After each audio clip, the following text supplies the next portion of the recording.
So welcome to the sixth and last video on a theme of going for refuge. Over the videos up until now, we've seen quite a lot about going for refuge and our personal practice. But going for refuge is also central in our Triratna Buddhist culture. Our Buddhist culture in our worldwide Buddhist community. We need a Buddhist culture to support the development of the individual, to support the ethical and spiritual development of the individual, since so much in society goes against this development. So here we'll look at our Buddhist culture in Triratna, and the place of going for refuge in it. But before we start, I'd like you to reflect on a question. What in your culture holds you back from spiritual development, if anything? And share your reflections in the chat.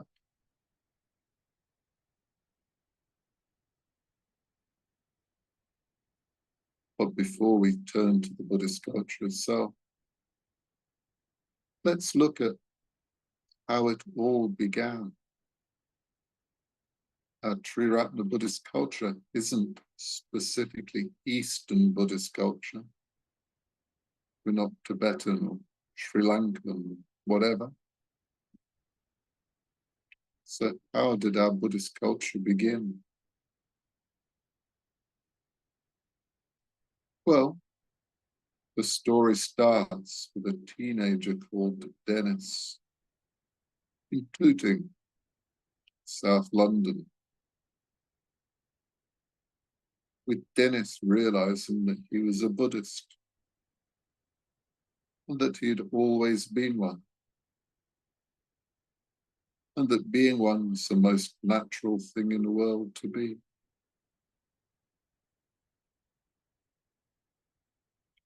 As a young man, Dennis found himself in India.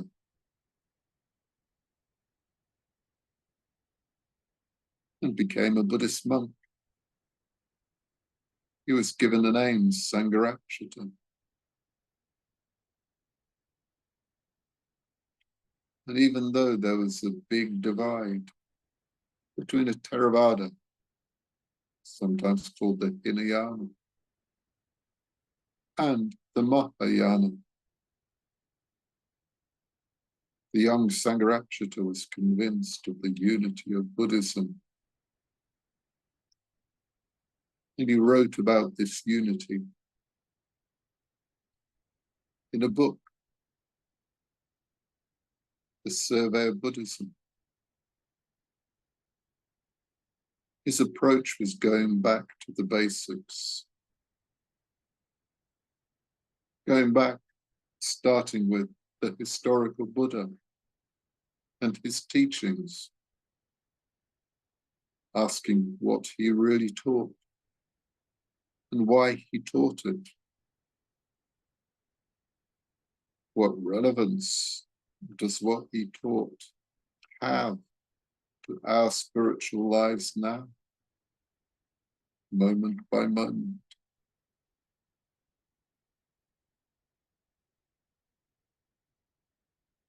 And he looked at how the different traditions and schools developed out of these initial teachings.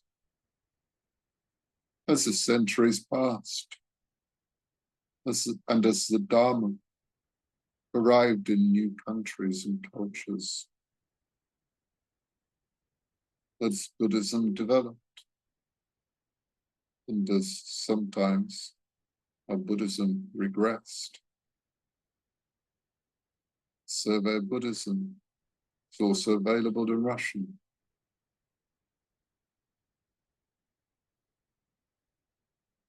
He wrote that this unity however, wasn't a rational unity, but a transcendental unity.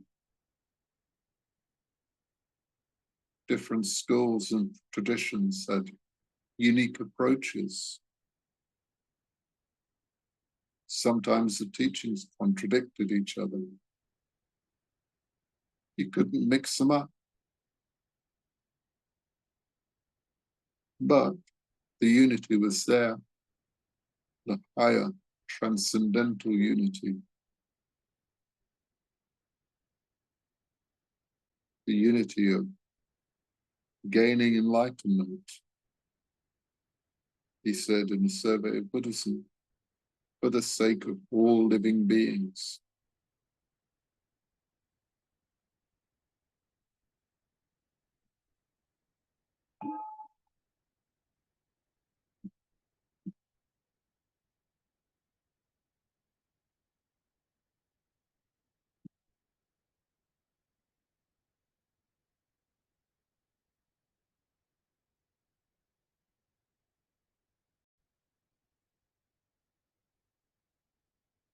So this unifying principle,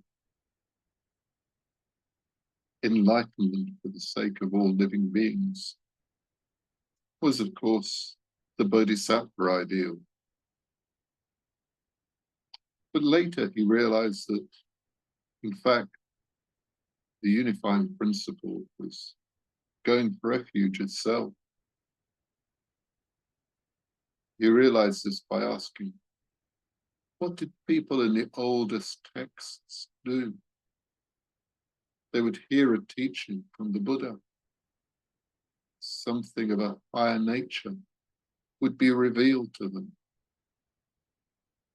It was often a staggering experience. And they would go for refuge and utter the words with an intensity of emotion. Buddhang saranang gacchami, Dharmang saranang gacchami, Sanghang saranang gacchami. So it was obvious. What all Buddhists had in common was going for refuge, regardless of the specific means they used, regardless of the specific teachings they studied, or the specific practices they did. So when Bhante Sangharakshita founded Triratna in London, the United Kingdom, in the late 1960s, what was then called the Friends of the Western Buddhist Order,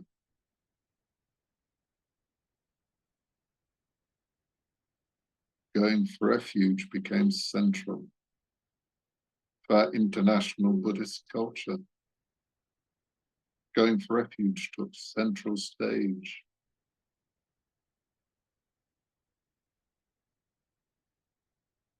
He later gave a talk, which became a book called The History of My Going for Refuge, where he charted the unfolding of his understanding of Buddhism. Probably his most dense book. It's also available in Russian.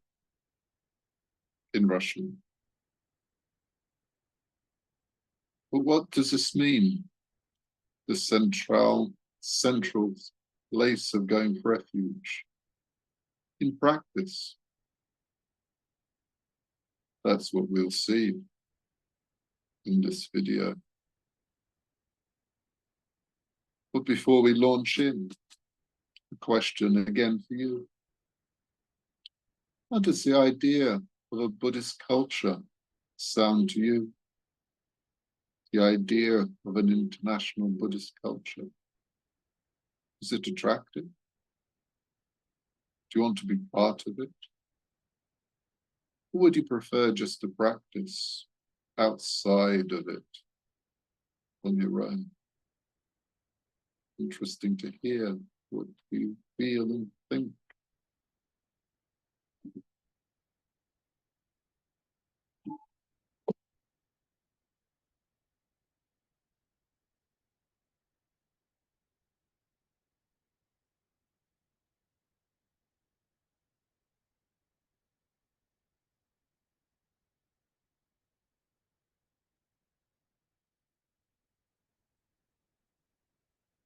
So let's start looking at more detail at going for refuge. Again, Bhante Sangharachita called going for refuge the central and definitive act of a Buddhist. It's our attitude at the heart of everything. Central meaning, it's the source of everything we do as a Buddhist. Definitive means it's what defines us as a Buddhist, what makes us a Buddhist. So, what's the connection between going for refuge and our action?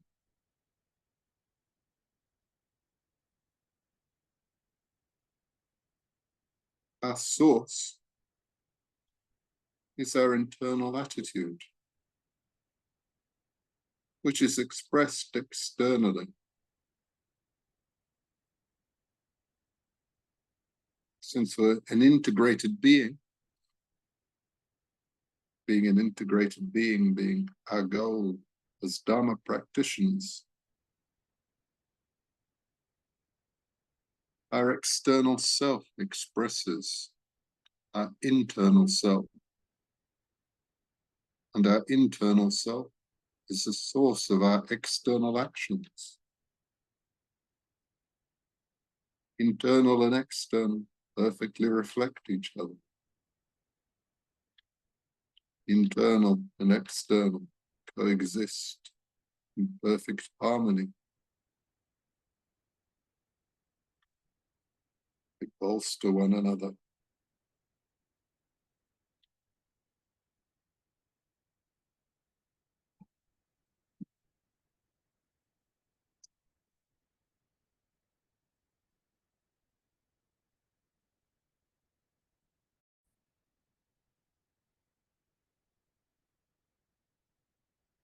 So how can we act?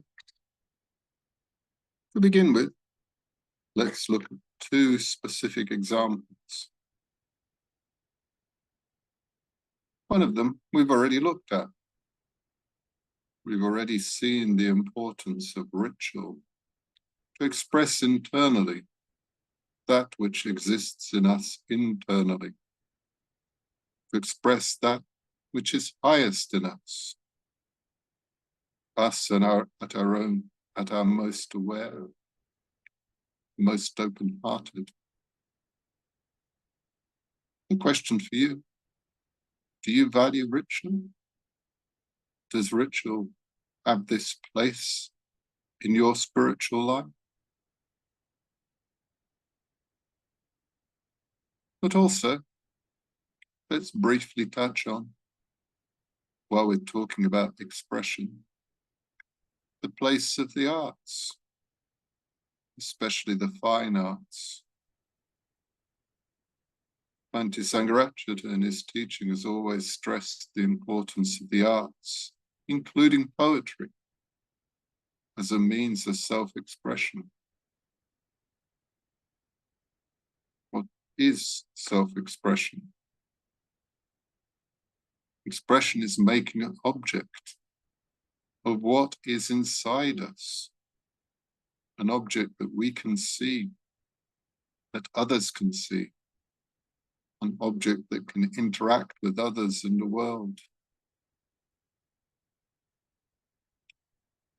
That's why he taught the importance of the arts for the spiritual life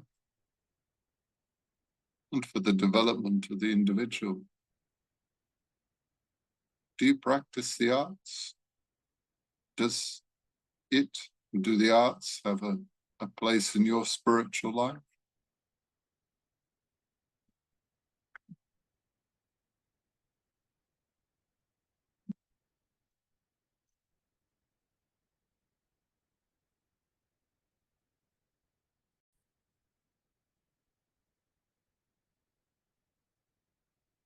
So we've looked at two specific examples: ritual and the arts,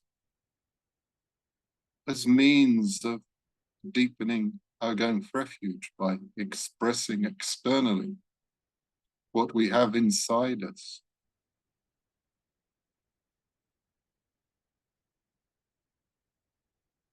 But there's a broader movement, starting with provisional going for refuge, and moving from provisional to effective going for refuge, moving from effective going for refuge to real going for refuge. And how do we do this, both internally and externally? It's this movement that the Triratna Buddhist Community exists. It's for this reason that our new Buddhist culture exists, to support the development of the individual from provisional to effective, and from effective to real going for refuge. So let's look further at this now.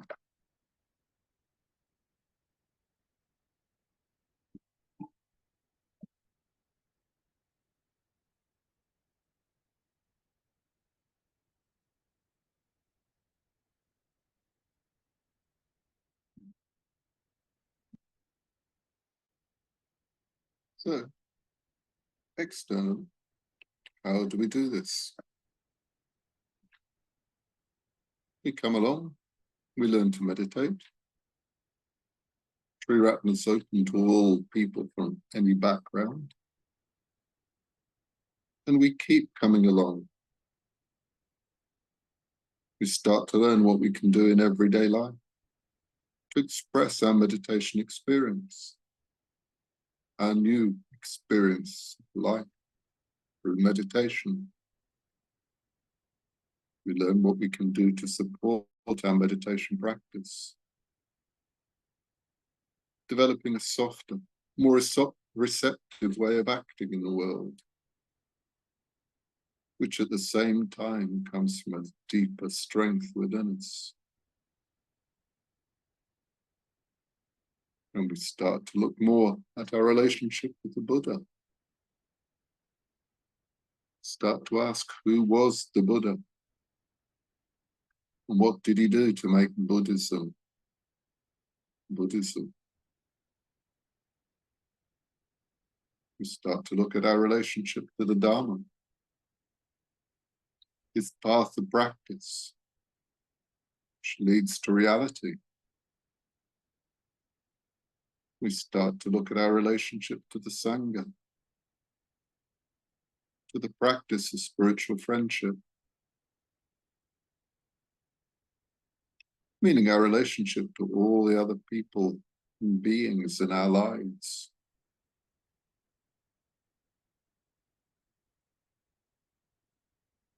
In a nutshell, we find out about the approach to practice in Triratna.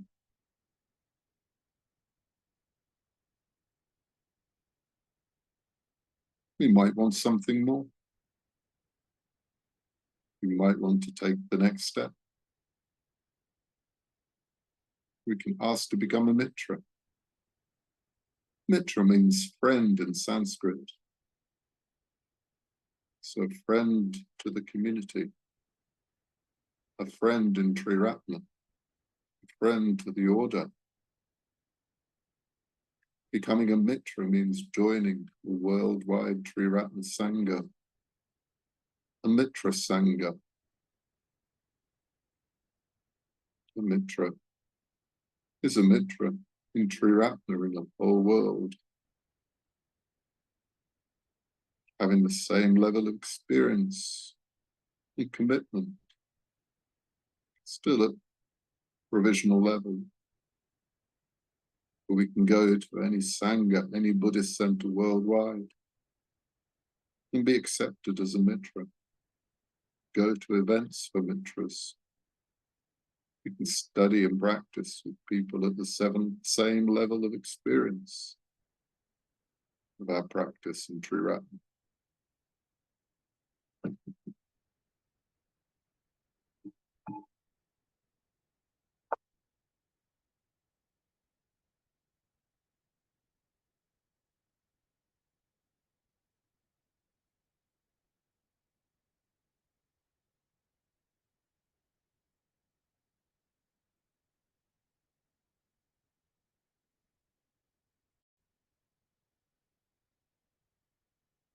When we're ready to become a mitra, we can have a beautiful, joyful public mitra ceremony, witnessed by others in the Sangha. It's traditional to get lots of presents. And it's a highlight for many of our time in the Sangha. There's no documents, no certificates to become a mitra. Just the common experience of having taken part in the mitra ceremony. Being ready means three things. Considering Triratna, our spiritual home, being in the teachings of Triratna, being part of the Triratna Sangha, at least for now. It's not a long-term, it's not a long-term commitment. It's still provisional. Secondly, it means trying to practice the 5 precepts, even though we might slip back from time to time, fall into old ways from time to time. Following the 5 precepts is what we want. This is our ideal. We've made a start on working on our minds to achieve this end.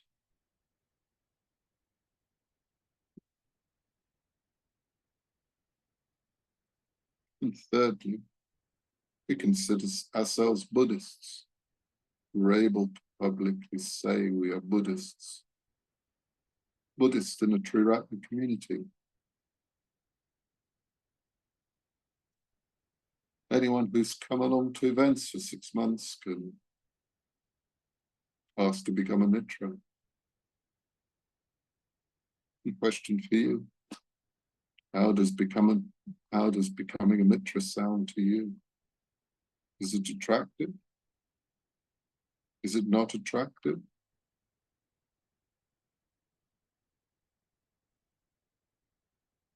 Looking forward to hearing what do you really think. And is there anything to satisfy the conditions for being a mitra that seems difficult? The second question. So externally, this is the next step.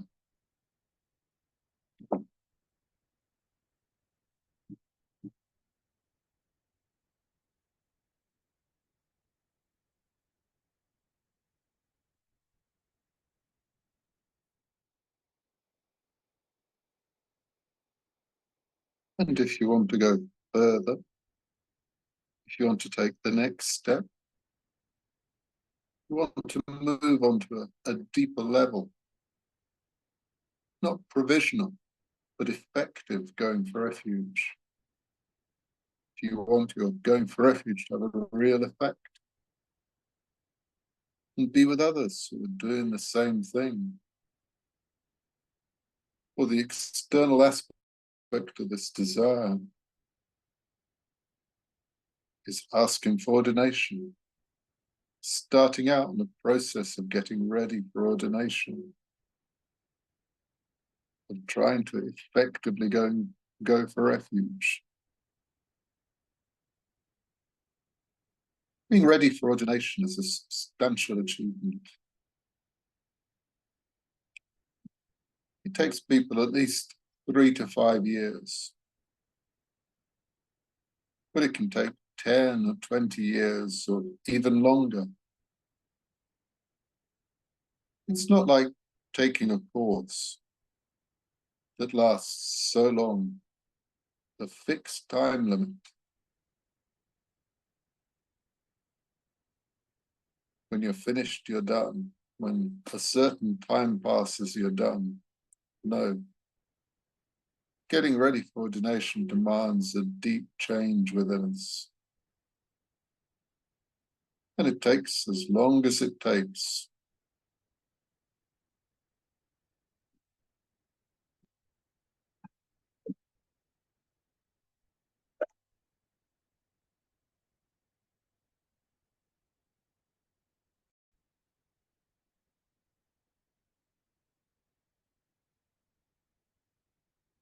But how do we know when we're ready? When this wait of 3 or 5 or 20 years is over? And order members, people who already have experience of what it takes to go to refuge effectively, recognize that we are effectively going for refuge. They can agree that we are ready, and we get invited to an ordination retreat, during which the ordination ceremony takes place.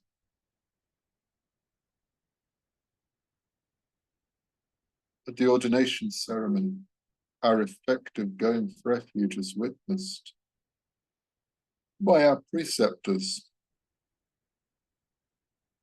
and we make a commitment to go for refuge until the attainment of enlightenment. And our preceptors witness that we are able to make such a commitment as long as we stay in good conditions.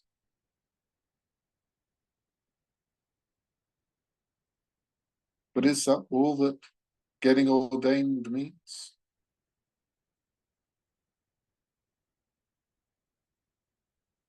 Everybody I've talked to has said it's hard to grasp, hard to put into words what actually happens during the ordination ceremony.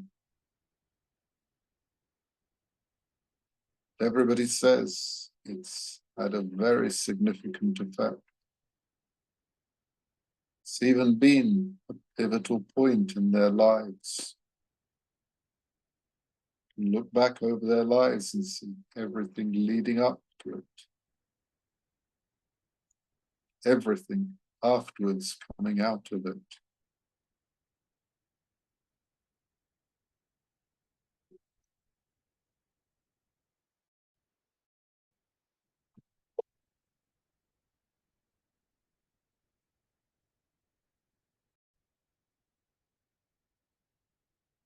Let's look a bit more about the elements of ordination,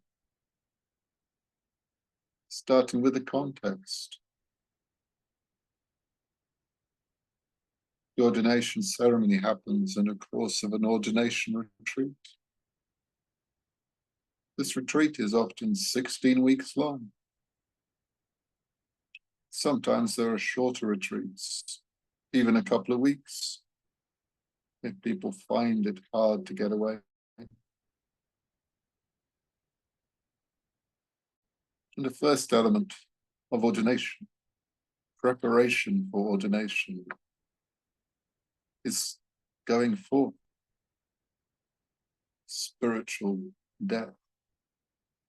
Not literal death, of course, but spiritual death, meaning we stop being the old self. We allow the old self to die. The cramped, dusty, old conditioned self. And we prepare for our spiritual death.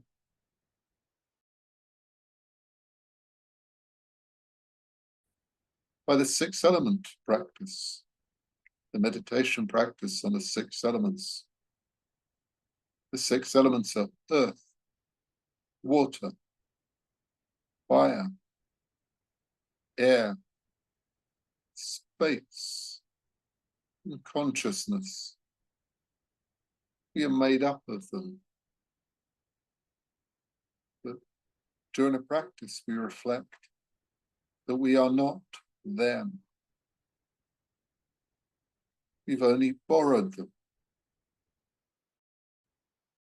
These elements. And at death, we'll give them back.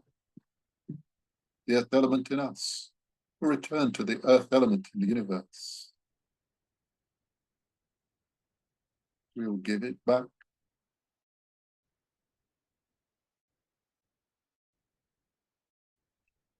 The water element in us We'll return to the water element in the universe, the fire element in us. We'll return to the fire element in the universe,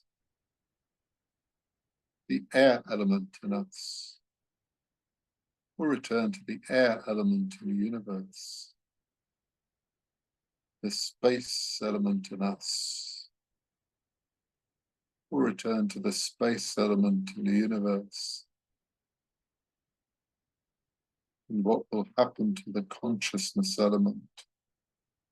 That's a good question. If we reflect on the inevitability of death, we can relax our compulsive grip on life. And question for you, what would happen if you did let go? How would you live your life? Can you imagine it?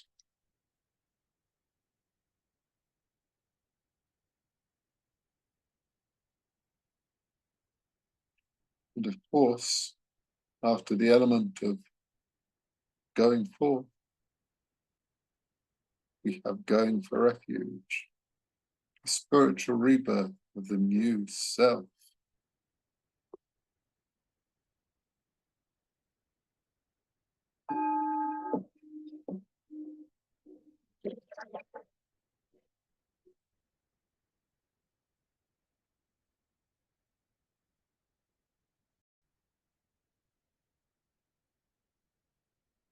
Also, during the ordination ceremony, we give birth to a new self, getting a new Buddhist name, like my name, Suvannavira, is an expression of this. We also undertake to practice not 5, but 10 ethical precepts to deepen our ethical practice.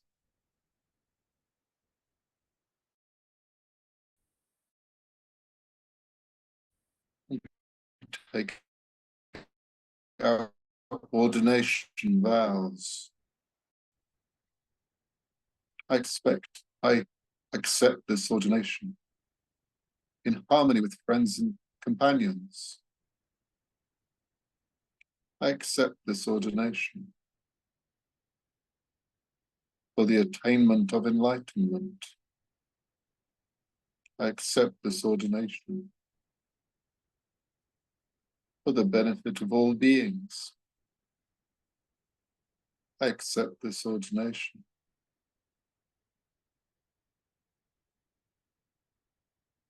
in getting ordained. We join the order Sangha, the Triratna Buddhist order, and we move to being in a new relationship to each and every order member. We make a commitment. We're going for refuge until the end. The endless end, which is enlightenment. And we also get a sadhana practice, the visualization and mantra recitation of a particular Buddha or Bodhisattva. Even though enlightenment as a whole is beyond all words and images to express, a particular figure can symbolize a specific quality of the enlightened mind. And the Buddha or Bodhisattva we receive expresses this particular quality.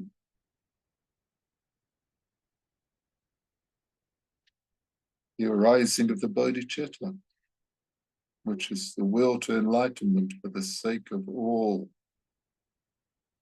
is considered the altruistic dimension of going for refuge. So the bodhisattva ideal is implicit in our ordination ceremony. The bodhicitta is seen as having arisen effectively.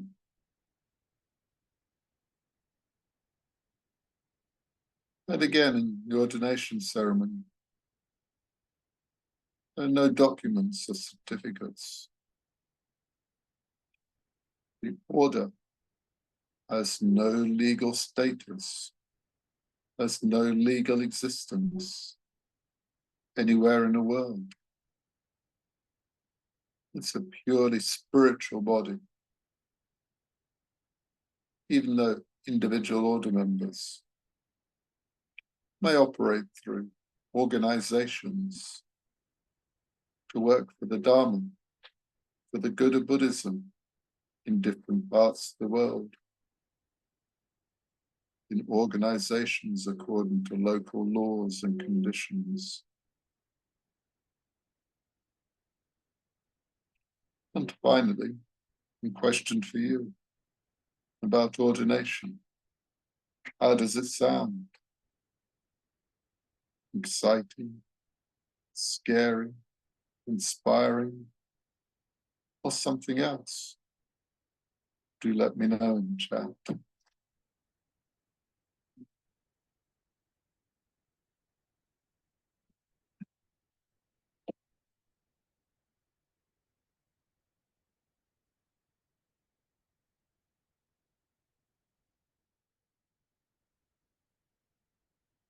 But that is not all. The insight of the centrality of going for refuge has other consequences for us in Triratna, and how we do things and how we don't do things. Let's look at a few examples. To begin with, we don't follow a lineage in Triratna. Lineages are used in Tibetan Buddhism. A lineage of initiation into sadhana practices, for example. And people expect it of us. Sometimes they ask about our lineage. What is our lineage? Well, we have a different system. Our ordinations happen on a different basis, on the basis of effective going for refuge, as we've seen. When somebody effectively goes for refuge, they're ready to join the order.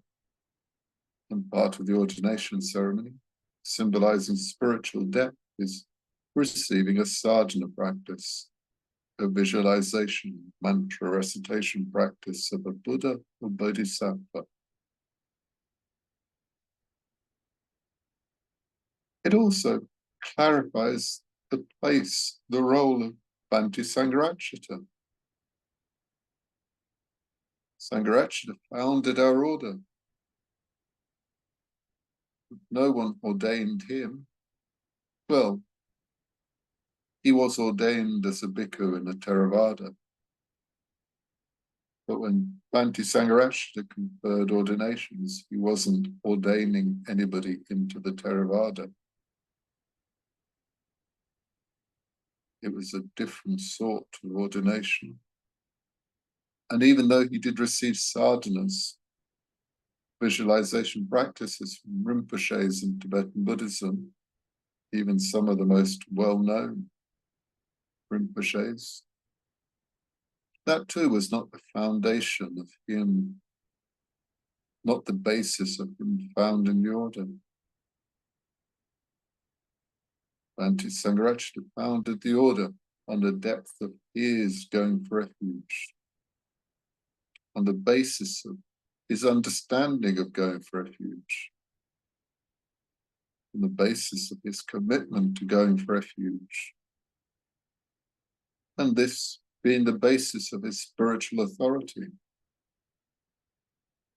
The order being the community of those who he ordained, the community of his disciples, and disciples of his disciples, and disciples of his disciples of his disciples, down the generations.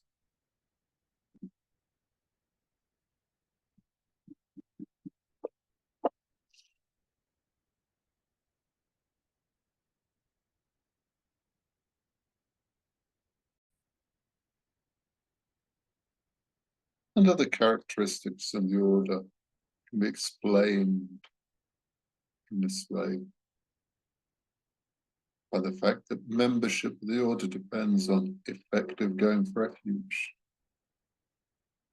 One of them is men and women are ordained on an equal footing, since ordination depends on effective going for refuge and doesn't depend on one's sex. However, men ordain men and women ordain women.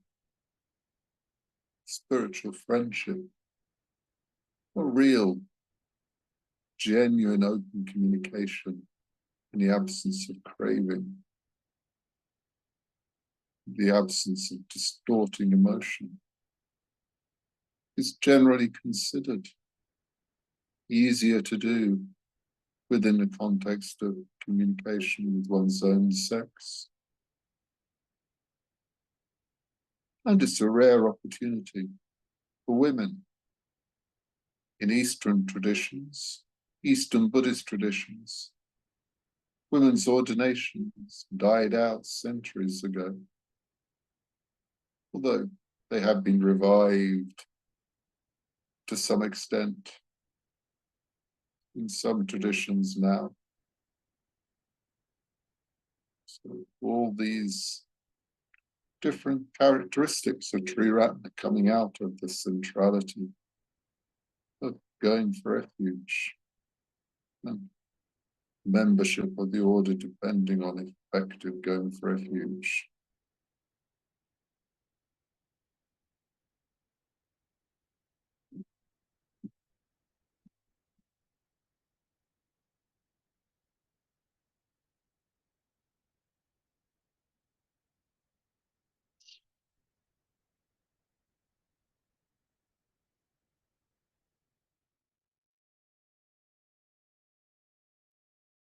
And another characteristic of Triratna, someone is ordained as an order member, but not as a monk.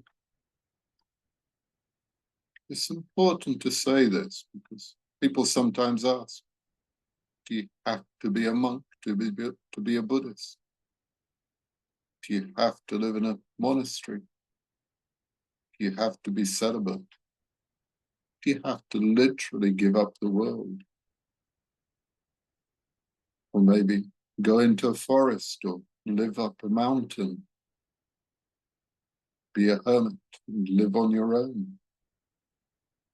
Is solitude and aloneness the essence of the spiritual life? Here it's important to say, living in a monastery, living as a hermit, these are both examples of lifestyles. And Bhante Sangharajita taught that we don't need to follow a specific lifestyle to practice Buddhism. We don't need to follow a specific lifestyle to be a Buddhist. What we need is to effectively go for refuge to the three jewels.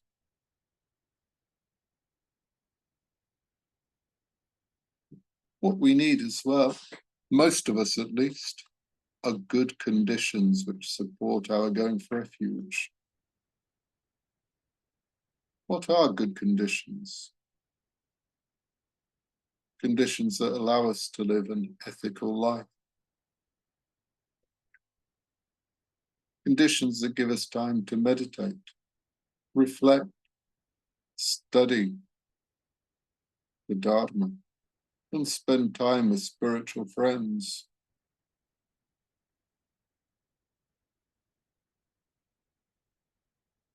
So we're ordained as an order member who goes for refuge. We're not ordained as a monk.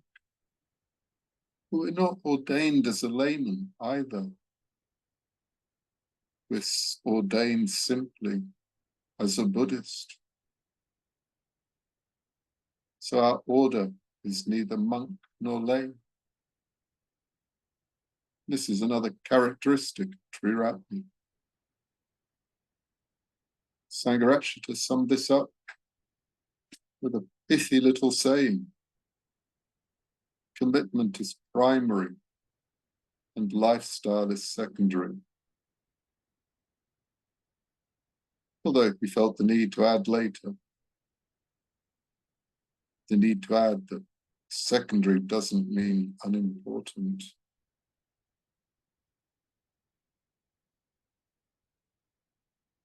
But what else does commitment mean? Commitment means we have to make our going for refuge our priority. That means we have to concretely prioritize going for refuge over other things. We go to a meditation class or to the cinema with our friends. We have to make all sorts of choices. And if we don't make going for refuge our priority, samsara always will find ways to take up all our time with so many so-called important or so many so-called pleasurable things. And we'll miss this precious opportunity to do what is most important in life. A question for you: do the conditions of your lifestyle support your going for refuge? And how could you make them a little bit better? And how does the idea sound to you of being celibate? Attractive? Terrible? Or something else? Do tell me all about it in chat.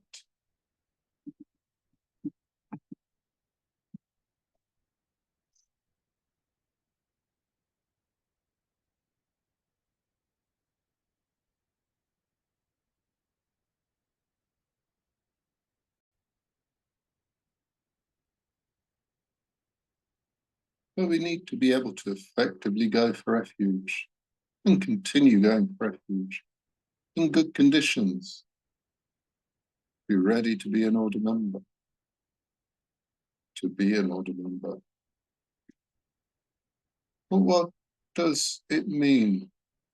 Good conditions. As we saw, it means having an ethical lifestyle, ethical work, where we don't cause harm to other living beings, for example, and where we can be honest. We're not obliged to lie, where we have time for the spiritual life. We have free time. We're not obsessed and exhausted and stressed by our work all the time, for example. But a mistake some people make is to think we need good conditions before we start. Now, this is a mistake because they'd go on to say, I don't have good conditions, so I can't start. And this is a form of doubt. Doubt is a fifth hindrance and a third fetter. We start where we are. We do the best in the conditions that we find ourselves in. And in taking steps to practice, it will help us make choices in the future towards better conditions. So it is important to start where we are. And how have we created good conditions? In Triratna's history, well, people started living together in communities, especially single-sex communities, men's communities, women's communities. There's good conditions for practice. not always easy. People started working together. Buddhists working together in teams based on friendship, ethics, and communication, not power and greed. Doing ethical work, working mindfully, honestly, and in this way following the teaching of the fifth stage of the Noble Eightfold Path, the practice of right livelihood. And then there's the third element of an ideal lifestyle, teaching in a Buddhist center, running a Buddhist center, teaching the Dharma, including teaching meditation. So living together, working together, and teaching together as good or ideal conditions for practicing together, for creating a sangha, a spiritual community.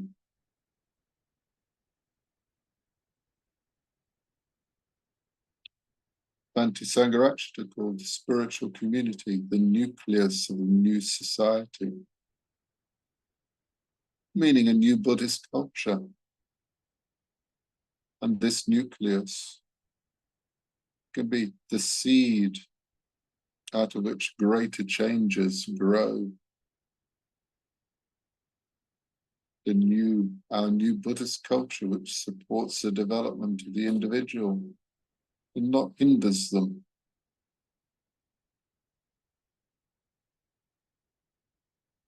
How does it sound to you, the idea of being a part of the nucleus of a new society? Attractive? Something worth doing? Creating the new society even. Do tell me your thoughts and inspirations and fears.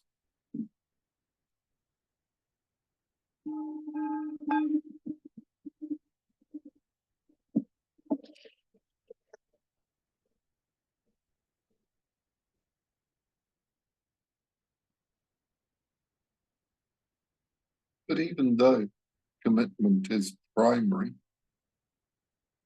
lifestyle is important. And being celibate is considered a very supportive lifestyle. Very good conditions for the spiritual development of the individual. So why is this so? Partly it's to do with the nature of enlightenment itself.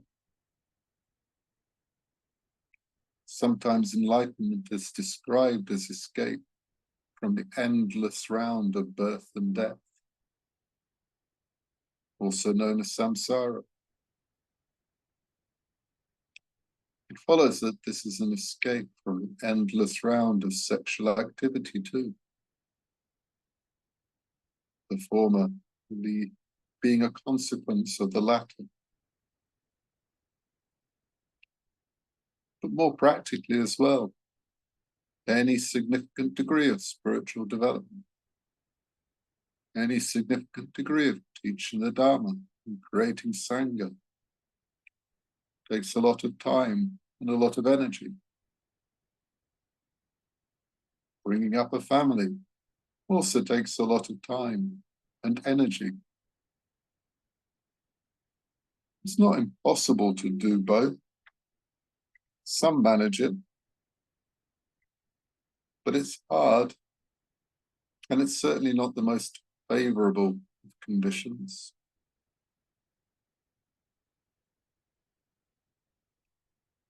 So order members can become anagarikas, senior order members. Anagarika literally means homeless. It means not living in a family situation. not being in a couple, not having a partner, not identifying yourself with your partner, and not engaging in activity that leads to procreation, not leading to activity that leads to childbirth, even to activities which can stimulate such desires.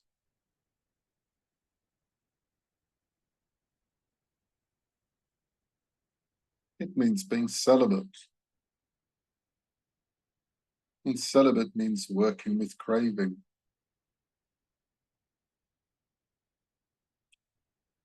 Sexual craving is considered the strongest form of craving. And spiritual life consists in overcoming craving. The question arises, how do we deal with our sexual energy? Not sexual activity, but sexual energy.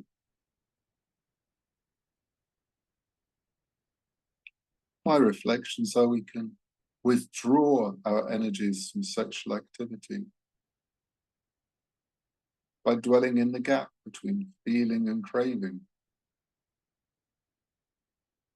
And also by refining our energies through heightened awareness,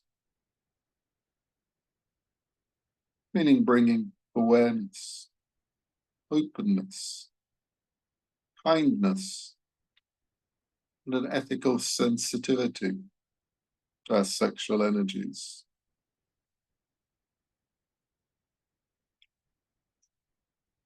This is a sophisticated and complex practice, which is called brahmacharya, practicing brahmacharya. In Indian mythology, Brahma is the highest god. And charya means living in this case, living like. So living like Brahma, in a state of Brahma. But what does this Indian god have to do with Buddhism?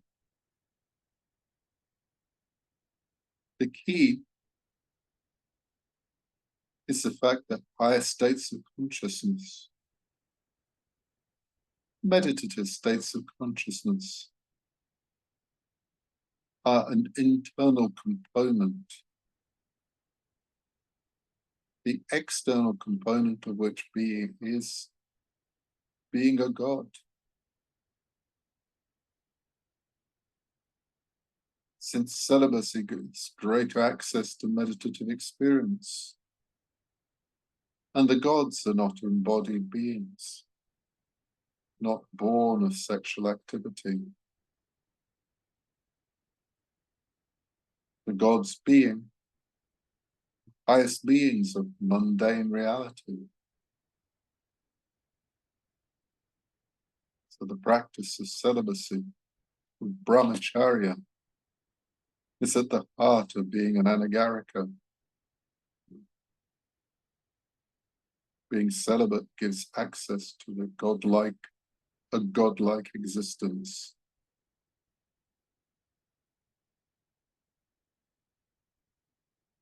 Question for you. What do you think of the practice of brahmacharya? Are you tempted to try it, to practice it at all?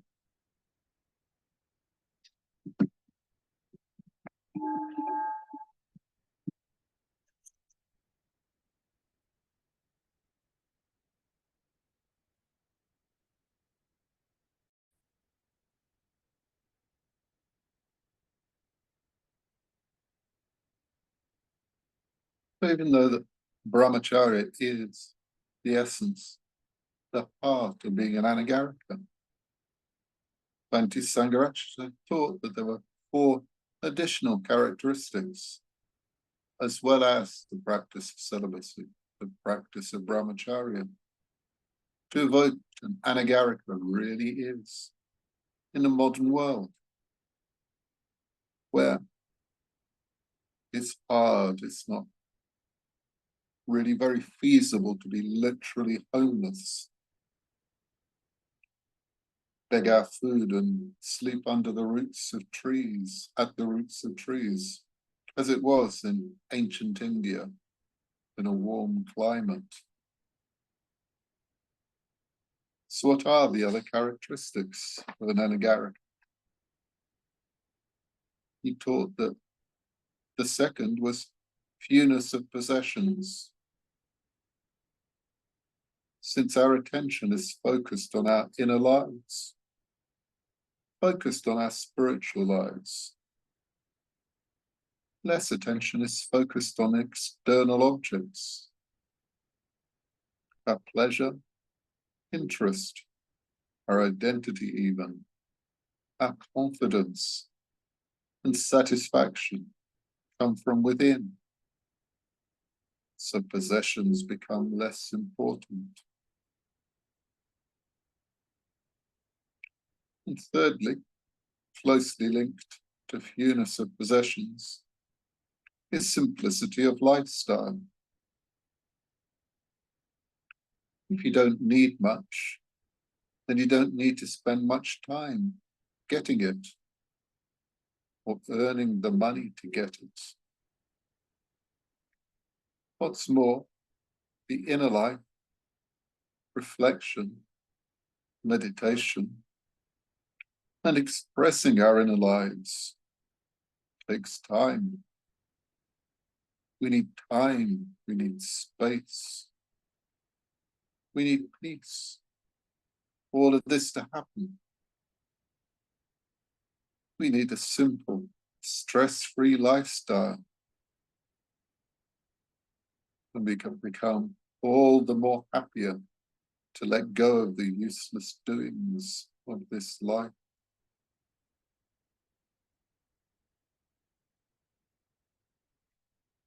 Fourthly, we have careerlessness.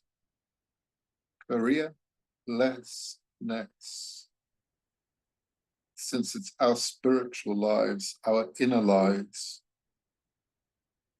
and living our inner lives out in the world, expressing our inner lives, our spiritual lives through teaching, expressing our understanding of life, of ourselves, our understanding of others and reality.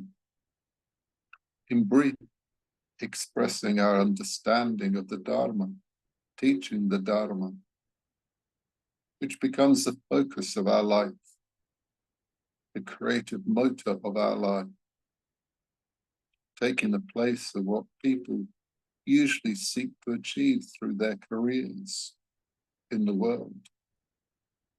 So careerlessness. And finally, spiritual friendship, especially spiritual friendship with others of one's own sex. Our focus of relations, our focus in relationships isn't romance, sex, and the family anymore. We have friends, spiritual friends, for close, warm, honest communication, searching for the truth together, what is deepest, most real, most pure. The quest for seeing things as they really are with our spiritual friends.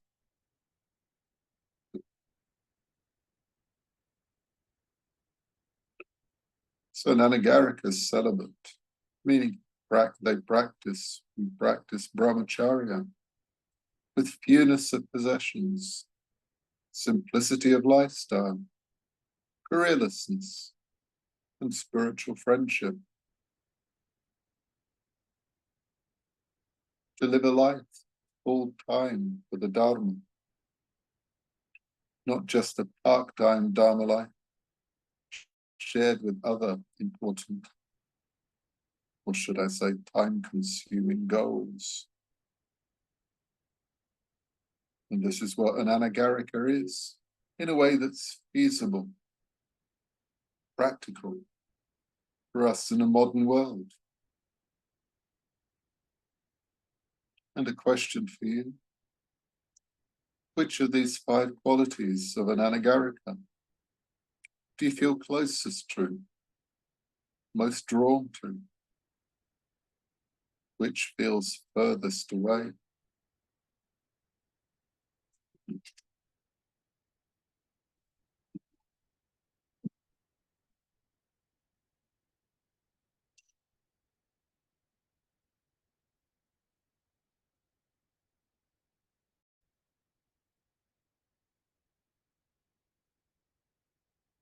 It's worth saying, worth clarifying, that becoming an anagarika in Triratna is not the same as becoming an anagarika in the Theravada, even though the word is the same.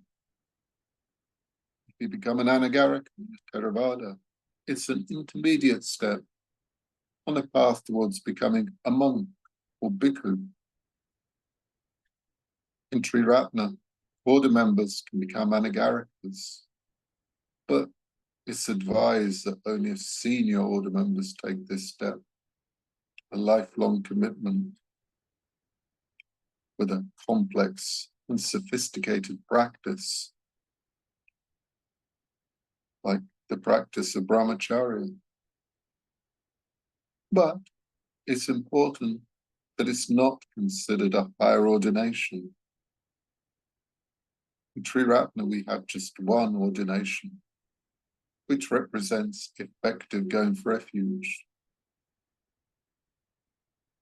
The practice of brahmacharya is considered a more intense practice of the 3rd precept. The 3rd precept being abstaining from sexual misconduct, or more positively, practicing stillness, simplicity, and contentment. And of course, all the precepts can be practiced more or less intensively. The precepts being, of course, our direct expression of our going for refuge, which is why when we chant the refuges and precepts, the precepts come immediately after the refuges. So yes, becoming an anagarika is a substantial step for experienced practitioners in our order.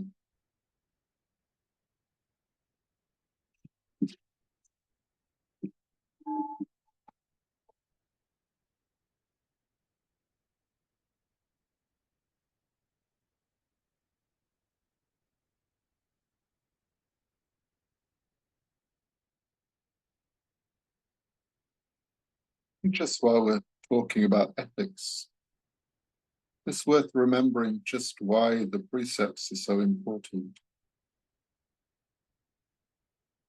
And we'll do this by quoting from one of Sangharakshita's books, The 10 Pillars of Buddhism, which is all about Buddhist ethics. He says, going for refuge to the 3 jewels is the lifeblood of every Buddhist. And if it is, then following the precepts will be the circulation of that blood through all of the minute channels that permeate our existence. By its nature, blood must circulate.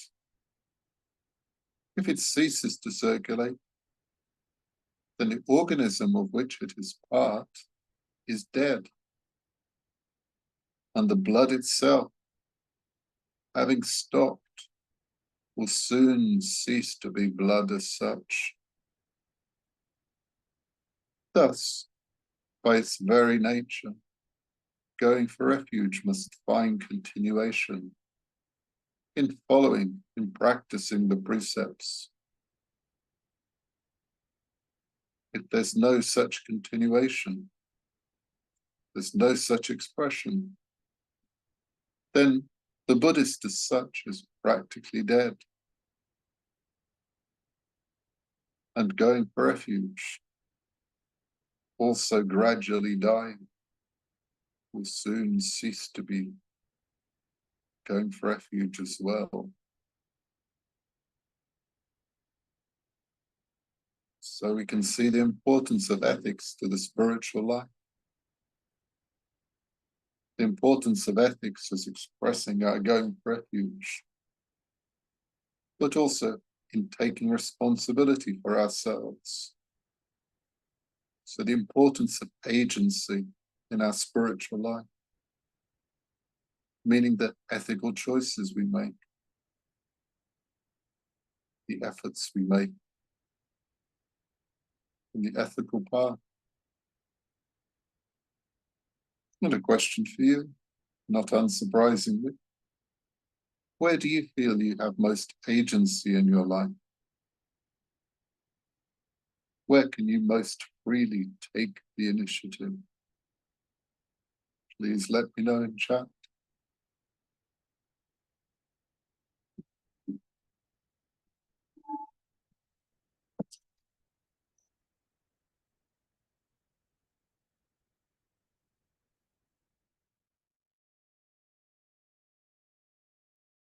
So we're very near to the end of our course on going for refuge. We've looked at going for refuge in depth. Going for refuge is our attitude to the three jewels, to the Buddha, Dharma, and Sangha, meaning to the enlightened teacher, to his teaching, for reality itself, and to the community on path together. We looked at going for refuge at the very beginning, at the time of the Buddha. We looked at going forth and going for refuge, and going for refuge in faith, the relations between them. We looked at deepening levels of going for refuge, in the broader sense, from the amoeba to the enlightened being, and everything in between. We looked at going for refuge as ritual, what that means, and what it doesn't mean. And the Buddha's teaching, the worldly winds, and their relation to going for refuge. And finally, we've looked at going for refuge as a central principle in Triratna, and the implications for our Triratna Buddhist community. And at the heart of our community, the Triratna Buddhist order. That has been our task in this course.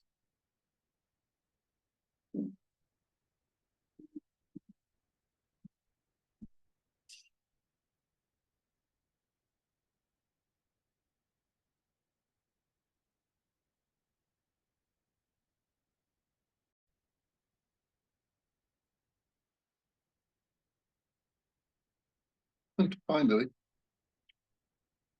just a few thoughts on what we can do practically in our everyday lives to deepen our going for refuge.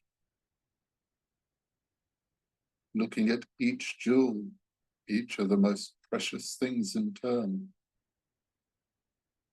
With the Buddha jewel, we can get to know the Buddha, reading books, but being discerning about authors. The Buddhist teaching is very nuanced, very sophisticated, very precise. Looking at statues and pictures that communicate something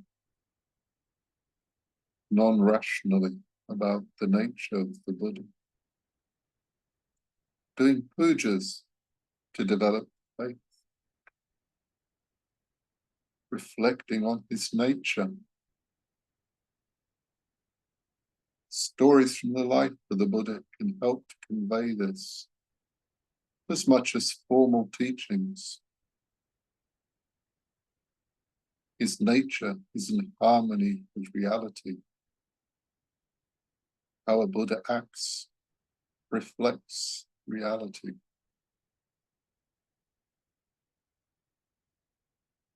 And the Dharma jewel. We can read the Dharma too.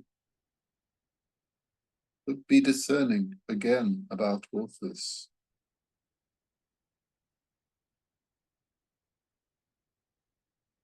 Practice the Dharma. Meaning practice ethics, meditation and wisdom. Test the Dharma in our own experience. Reflect on the Dharma. Try to penetrate to the heart of the Dharma. Is the Dharma a path to reality? So what is the nature of reality? And what are our beliefs that hinder us being honest with ourselves completely as to the nature of reality? One belief is that all religions are essentially the same. We can investigate that.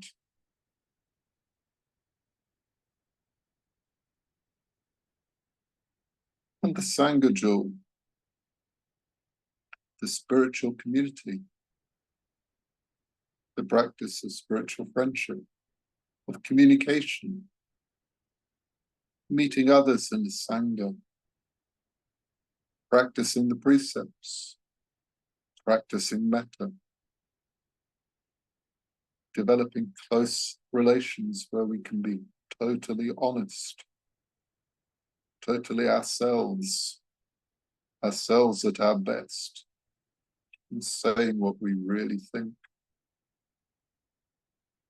The Buddha said spiritual friendship was not only half the spiritual life, but the whole of the spiritual life. And what that means, we'll see in more detail in the next course.